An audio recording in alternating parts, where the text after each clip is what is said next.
first carry for Marlon Mack. 4 yards the result on the first play from scrimmage. Second down. Well, the end of all that hitting and hollering, it was a 4-yard run, so the offense is going to go back to the huddle and feel pretty good about themselves.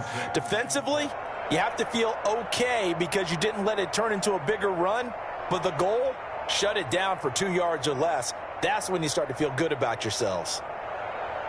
Following the pickup of 4, here's 2nd and 6. Out of the gun, here's a give to Mack. He works his way forward for a couple up past the 30. Just not a whole lot of room to operate there on that carry. No, not at all. They did a really nice job staying in their proper places and not allowing any lanes to open up.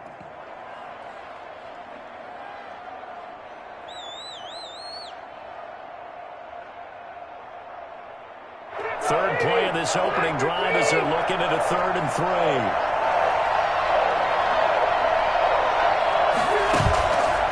Play fake to Mack. Now Rivers.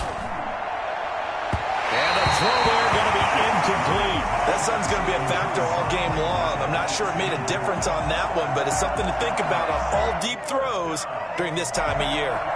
Now it is Rigoberto Sanchez on 4th down to punt this thing. Back deep is Tavon Austin.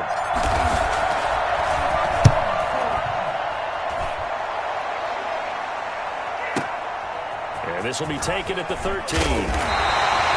It's a 54-yard punt with a return of 11. And it'll be Packer football here. First down and 10. At their own 24-yard line.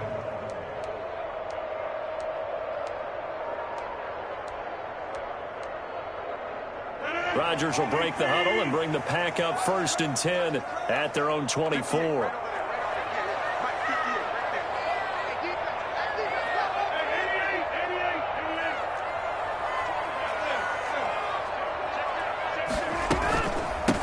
Now the man from UTEP, this is Aaron Jones. And not much there. Maybe a yard up to the 24. Yeah, things were pretty stacked up there in the middle of the line. A lot of bodies, not much space. I think ultimately he was fortunate to get anything out of that run.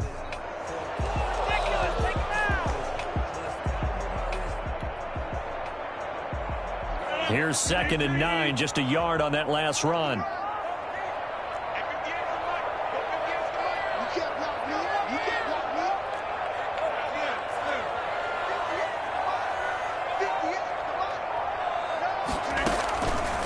Shotgun now for Rodgers. Gets this to his running back, Aaron Jones. And he'll get to the 29-yard line, brought down there. 5 yards, now it's 3rd and 5. That might feel like a little bit of a lost opportunity there for the offense because the defense brought pressure that time. And sometimes against that, you can get out to your running back, and it can turn into a big gain downfield. But what a nice job they did getting to him quickly and holding him to a short gain.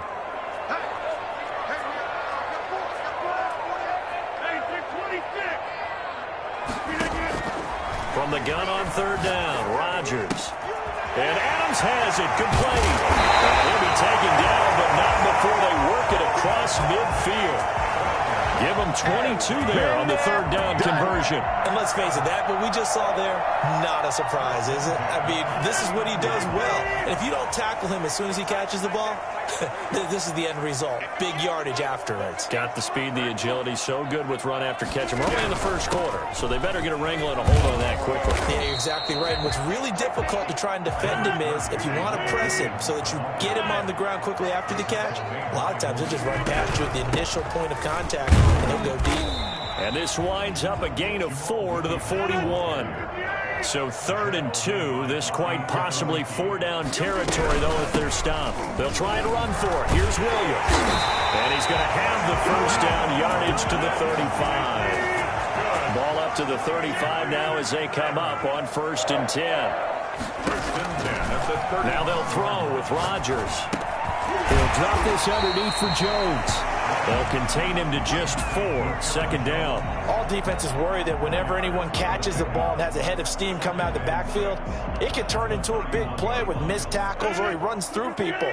But they were right there waiting, and they stopped him for a minimal gain. On 2nd down now, it's Jones. Give him 4 on the carry, and it'll make this a 3rd and about 2. He was tackled at the 27-yard line. It's a gain of 4. Makes it 3rd and... They'll try and run for it with Jones. And he's going to get the first down as they bring him down at the 23. It's a gain of 4 there, and it gives him a new set of downs. 1st and 10 at the 23-yard line.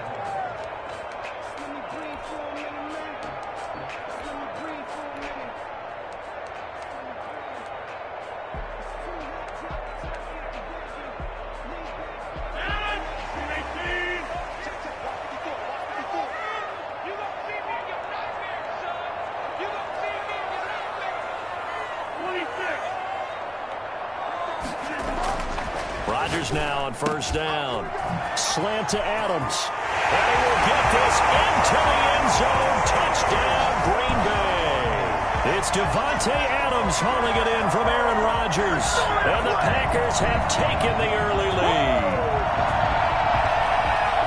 An ideal start for them, really. You force the punt, and then you go down and score. And you've got to see a fist pump on the sideline from the head coach, don't you? Because he's turned into his bench, and he's telling his team, this is how we prepare. Force the punt, go downfield and score. I told you guys, it's just like a boxer in the gym, preparing for the fight. Now we get to turn it all loose. Now after the touchdown, here's Crosby to kick it away. And this carries into the end zone.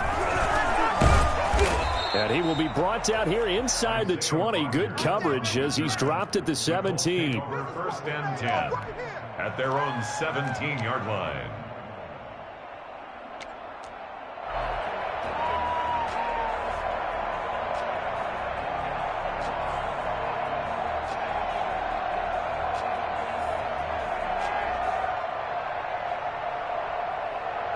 The Colts come to the line ready to start their next drive. And they're coming off a 3-and-out, my friend. I think they've got to look at that play sheet and go to a spot that they haven't gone before. Time to shake things up a little bit to try and get this offense moving. So how do you do that? How do you shake things up?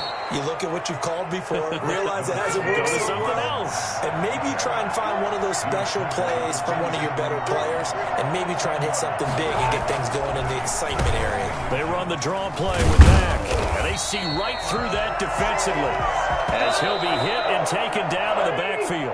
That 2nd down play nets a -4. Some of these play calls, I think they're a little conservative, but you know me, because it's easy to sit up in this booth, right, and make all the calls and think I'm going to be correct. But I would like to see them open things up, because otherwise this defense is just going to gang up on the run and shut them down.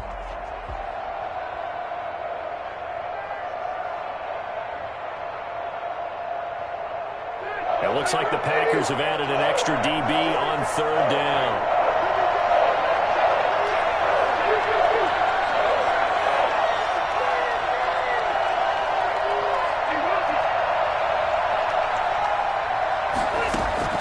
From the shotgun, it's Rivers. A pass underneath. Here's Hines with it. And he picks up the first before he's taken down at the 29. Able to get what they need to keep the drive going with a 6-yard pickup on 3rd down. Rivers now, the throw on 1st down. Looking deep for Hilton. And that is caught one-handed. Oh, my, he pulled it in. A big play there for Indy.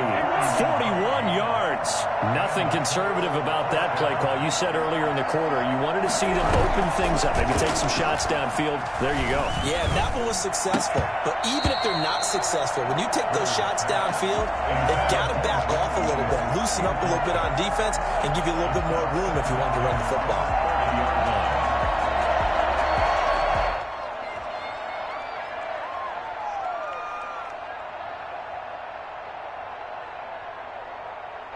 Rivers incomplete on 1st down. Here's 2nd and 10.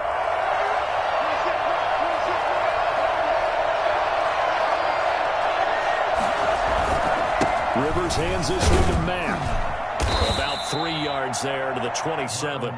Well, he hasn't made much of an impact in the running game thus far, and after that last run, not much is going to change in that area. He hasn't been able to get anything going, and really the offensive line not helping him much.